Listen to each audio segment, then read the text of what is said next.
তোর যদি কাজ না থাকে ভাই তো অন্তত কাটা চামচ দিয়ে চা তুলি খা। তাই এর কথা ওর সাথে ওর কথা ওর সাথে এসব করিস নি, এতে মানুষের সম্পর্ক নষ্ট হয়ে যায় জানিস। ঠিক আছে আমি নিয়ে আসবেন, সমস্যা নেই। বলতে পিছন দিকটা দেখা যাবে না। বলে আমি এখন আসতে পারি।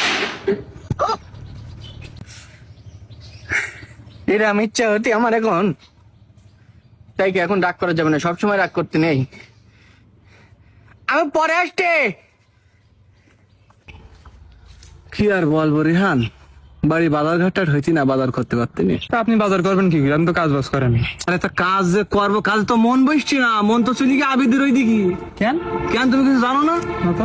যে ছেলের খাওয়া হইতো না, জামা কাপড় ভর্তি হইতো না, সেই ছেলে নিত্য দিনই নতুন নতুন জামা কাপড় কিনতেছে, গাড়ি কিনতেছে, টাকা পয়সা পাইতিস কনে? আমি তো এই হিসাব মিলিয়ে পাচ্ছি না। ওর ব্যবসা আছে তো। ও ব্যবসা, ও হইলো আর শো, অন্য কোনো ধান্দাবাদের ব্যবসা আছে ওর। আর ব্যবসাগুলো সব শো। আরে তো ভাই ও তো সুবিধার না তো, ওর সাথে তো তাকে মিশা যাবে না তো তাহলে। ওর সাথে কোনোভাবেই মিশা যায় না। এখন আমি তো সহ্য করতে পারছি না, যে কোনো ভাবে ওর একটা ক্ষতি করতে হবে। তা ঠিক হয়েছে তাই ভাই। কি করবো তাই চিন্তা করতেছে এখন। দেখেন দিন ভাই কিছু একটা করা যায় কিনা। আরে কিছু ভাবো দিন দেখি।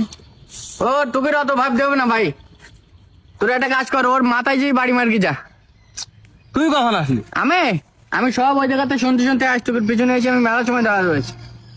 কেন এসব কেন? মানুষ ও ভালো ভালো রইতে তোকে সহ্য হতে না। আর তোর পড়ালেখা নেই, তুই এই জায়গায় মানুষের সাথে তুই এর কথা বলবে ওর কথা বলবে, সব শুনতি কেন তুই? আনতে যা। এই, আর আমি তো কথা ওইভাবে বলিনি। আর ওইভাবে বলিস নি, তোর একটা কথা বলতে দি ভাই, শোন।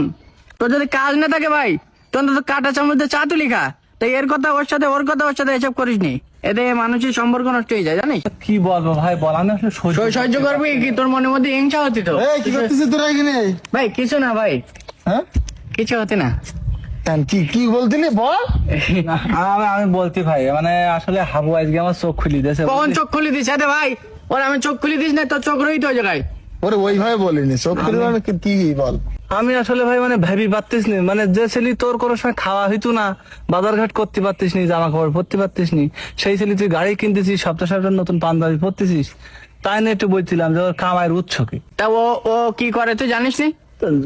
এই তো ব্যবসায় আয় উন্নতি হয় না, আর তুইও তো আমার কাছে টাকা নিস, তুইও আয় তাহলে ব্যবসায় একসাথে। তা ঠিক আছে, আমি তুই তো কাজ বাজ করবি নি, কিছু করবি নি, তুই পিছনে এরকম কথা বললে হবে? এখানে আর একটা জিনিস আমার খুব ভালো লেগেছে, হাবুর বিষয়টা, যে ও কিন্তু তোর নামে আমার সাথে বলতে পারতো যে আনাম তোর নামে এরকম কথা বলি, কিন্তু ও কিন্তু সেটা করিনি, তোর দোষটা গোপন করেছে। আর হাদিসে আছে, যে ব্যক্তি দুনিয়াতে মানুষের দোষ গোপন করবে, কিয়ামতের দিন আল্লাহ তাআলা তার পাপ গুণ এরকম গোপন করবে। তুইও